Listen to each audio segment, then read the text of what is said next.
What's going on, ladies and gentlemen? Welcome back to another video. I thought I'd share how I'm going to be building my Jing Yuan and preparing for him so that when he releases, I can just slap on all the things that I've grinded up for him and we can get to clapping them cheeks. Now, we're going to have to pretend that this fine specimen of a human being right here is Jing Yuan.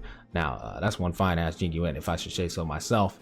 But yeah, let's go ahead and go over here to the light cone. By the way, if you haven't seen my light cone tier list, I strongly recommend you check it out. It has a lot of valuable insight as to what light cones are good and the quality of them, so on and so forth. I'm going to be using this bad boy right here.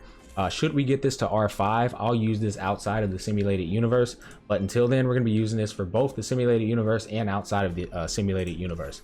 Now, we're going to work on getting it up, of course. But until then, you know, it's hard out here for a pimp.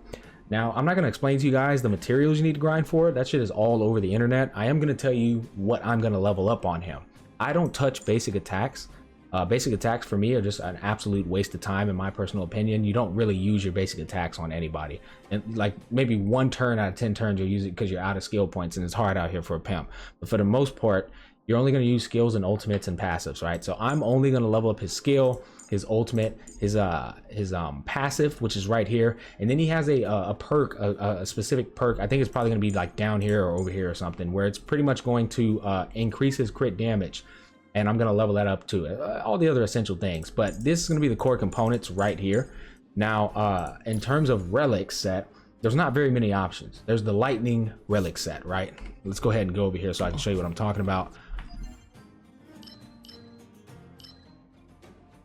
So we got this set right here, Band of Sizzling Thunder. Increase lightning damage by 10%. When the wearer uses their skill, they get a 20% attack boost for 1 turn. It's a no-brainer. This is literally going to be his best in slot set. There's not very many options. Now, I'm not touching this until I hit AR 40 or Trailblazer 40. I'm level 39. I'm almost 40. Once you hit 40, you get to unlock the 5-star gear. And the 5-star gear is what you actually want to grind for. Do not spend Trailblaze power on 4-star gear. It's not worth it. It's a waste. You can allocate that towards materials instead. Use this on building up keys for the erudition path. This is literally what they use to enhance their trailblazing power. No, I said I wasn't gonna tell y'all about the mats, but fuck it, we're already here. So all I'm saying is use your trailblazing power to you know, work towards things you have to work towards anyway. Don't spend it on 4-star gear. Wait till you get to 40. Now, going back to what I was saying, it's a no-brainer that you should get the lightning set, right? But what about this 2-piece set here in the middle? This bad boy here is going to be the best in slot 2-piece relic set, which, by the way, you can grind in World 6. If you have World 6 unlocked right now, I would be grinding that. That's what I'm doing. I'm literally grinding World 6, trying to get this set and trying to get the right main stat pieces for this particular set. Increase the wearer's crit rate by 8%. When the wearer's current crit rate reaches 50% or higher, the wearer's ultimate and follow-up attack damage increases by 15%. So this man's ultimate and his follow-up, which is his passive, get a 15% damage bonus. And as I've mentioned in my light cone tier list video, inside of the simulated universe, these are both one and the same once you get a particular buff. So that's a 30% damage bonus inside of the simulated universe. So this is the 2-piece relic set you really want to try and grind. For this little circle symbol, obviously we want lightning damage. You want elemental damage bonus to the corresponding element that the character is. He's lightning. So you want to try and roll a lightning 2-piece part of this little circle. Now, when we come over here, you want to try and roll attack. And you can even roll for energy recharge. He does have 130 ER, so you can go for attack or ER. If you're lucky enough to get an ER, well, good for you. But if not, attack is also going to be good. Like this one right here is not too bad. Effect hit rate is completely useless on him, but break effect and crit damage, yeah, we'll take it. Oh, wow! I didn't know I had an ER. Oh, and speed. Anyways, that's what we're going to try and go for. Substat wise, what I'm looking for is attack percent, crit rate, crit damage, and speed, or break effect. Break effect is going to increase the damage you do when you break somebody's shield. So ideally, if we can get that, that'll be nice. But yeah, crit rate, crit damage, attack percent, break effect, that's what we're looking for. And then or speed. For that 4th slot, break effect or speed, I'll take either one. Energy recharge main stat or attack percent main stat for this one. And again, lightning damage for this bad boy right here. Now, for the chest, you 100% want to try and get you a crit rate lightning damage. The lightning set, we already explained that. You want to try and get a crit rate. The reason being is, like we just said, this set here is going to give you an 8% increase in chance, but then you get a 15% damage bonus once your crit rate reaches 50%. Your crit rate ain't reaching no damn 50% unless you have a crit rate, what's it called right here? So I can't think. Crit rate chest piece, main stat, that's what you want. Now in the substats, you'll go for crit damage, attack percent, break effect, and speed. That's what you want to go for in the substats on this bad boy. This is obviously going to be you cannot change the main stat on this. It's always attack, nor can you change it on this. It's always HP. But the substats we're aiming for: crit rate, crit damage, attack percent, and either break effect or speed. Same concept here: break effect or speed. And then finally for the boots, we're not going for speed boots.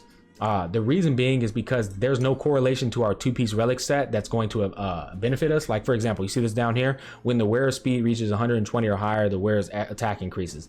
We're not using anything that's in a correlation with our speed bonus.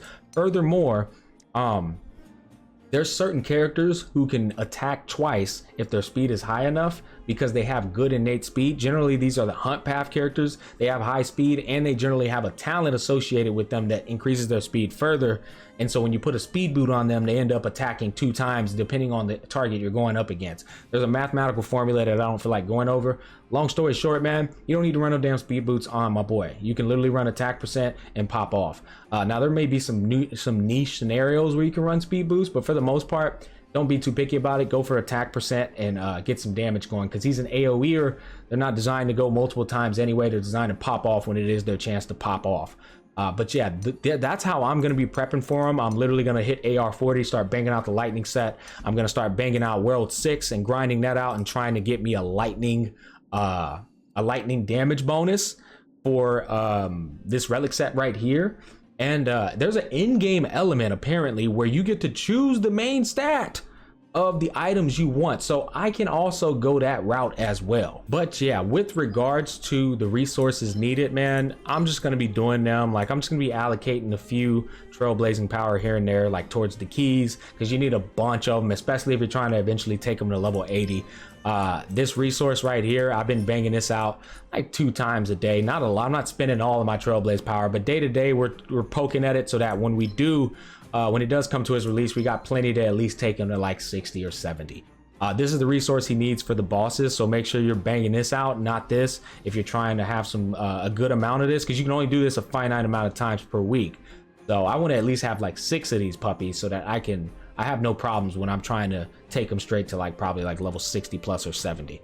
But other than that, man, that's how I'm prepping for him, guys. Oh, and actually I forgot to mention, the other person that I'm using to prep for him is of course my boo-boo Tingyun.